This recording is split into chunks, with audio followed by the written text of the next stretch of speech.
Hey everyone, welcome back to the channel, and today we're diving into the world of Linux, what it is, its history, why it's unique, and how you can get started, so let's jump right in.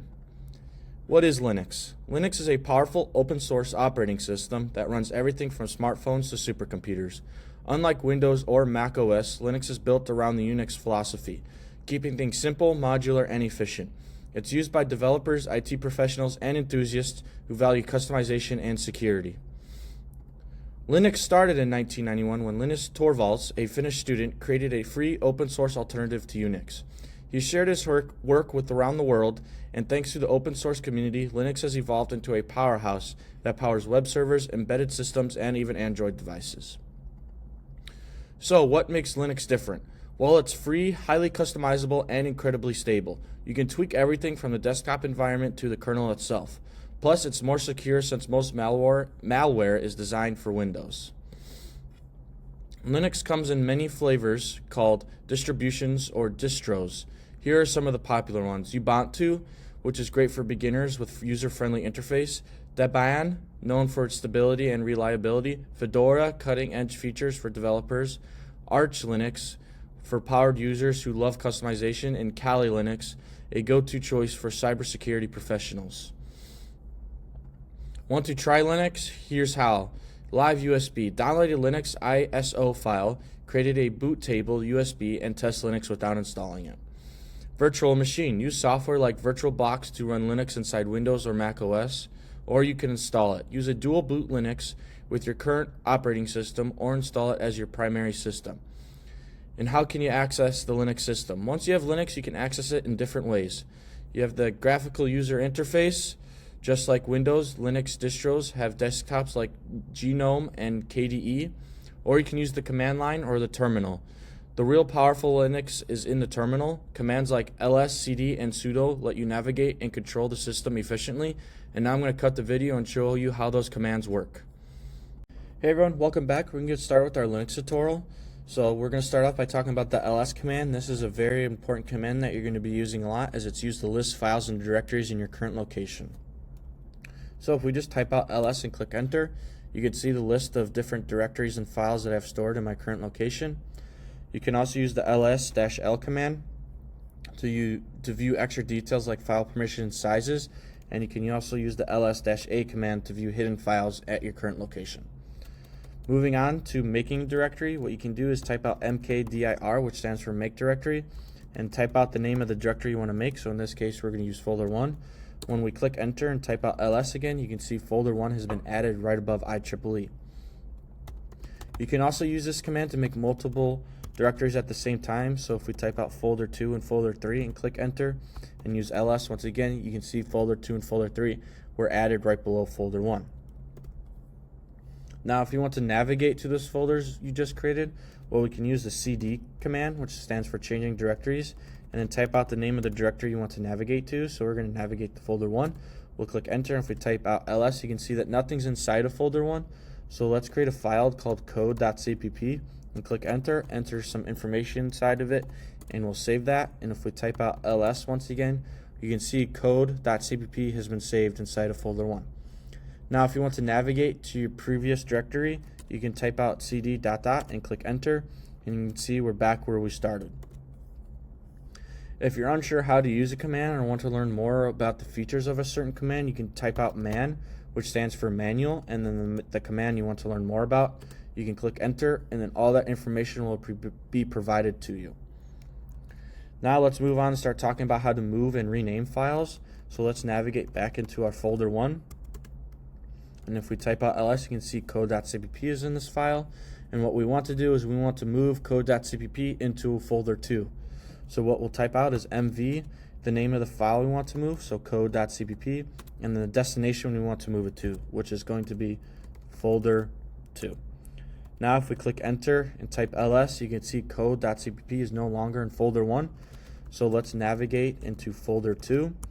And if we type out ls, you can see code.cpp is now in folder 2. You can also use the mv command to rename files. So let's rename code.cpp to code.cpp with the capital H. If we click enter and type out ls, you can see that name has now been changed. Now let's talk about copying files and directories. So if we want to copy a file, what we can use is we can use the cp command, the name of the file we want to copy, and then the new name of the file that we're copying. So let's do code_copy.cpp so we know this is a copy. If we click enter and type ls, you can see now that a copy of code.cpp has been created in folder 2. We can also create a copy of a file in folder 2 and create a copy in a different directory. So what we can do is create cp, and once again using the cp command, the name of the file that we're going to copy into the new directory. So we'll do copy.cpp here, code_copy.cpp, and the destination that we want to send that copy to. So let's send that destination into folder 1. If we click enter and type out ls, you can see that both files are still here because we didn't move it, we just created a copy. So if we navigate back into folder 1 and type out ls, you can see that code_copy.cpp was copied into our folder 1 directory. You can also create copies of folders. So what you can do is type out cp-r, and here let's create a copy of folder 3. So we'll type out folder 3, and then we'll type out the new name, folder 3_copy. So kind of similar to files, but don't forget the -r because this is a directory. And if we click enter and type out ls, you can see folder 3_copy has been created to the right of our list of folder 1, folder 2, and folder 3. You can also remove files and directories. So let's get started by removing the copy of folder 3 that we just created. So if we type remove and -r again, and then the name of the directory that we want to delete, so in this case folder 3_copy. So now we click enter. If we type out ls once again, you can see that the folder 3 copy has been removed and we just have folder 1, folder 2, and folder 3. If you want to remove files, you can also do that. So let's navigate to folder 2.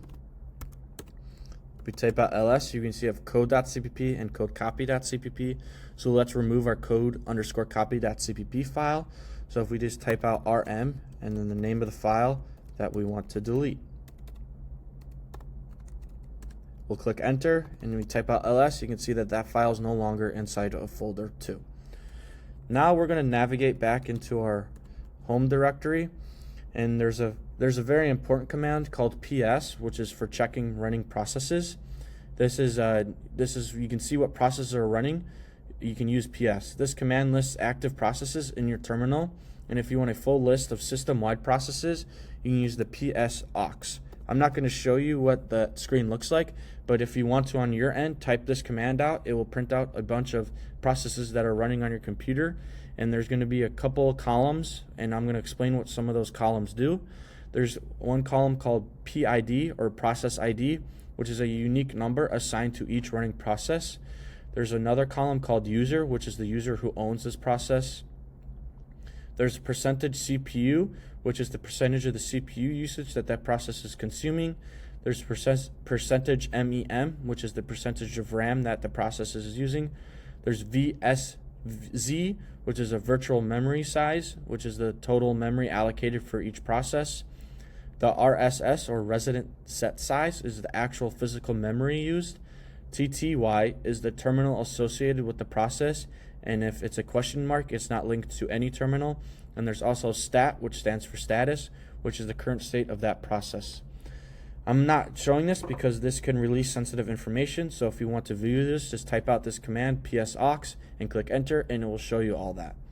You can also use ps-e, which is used to display all running processes, and ps-f, which is a more detailed view, including the parent process ID.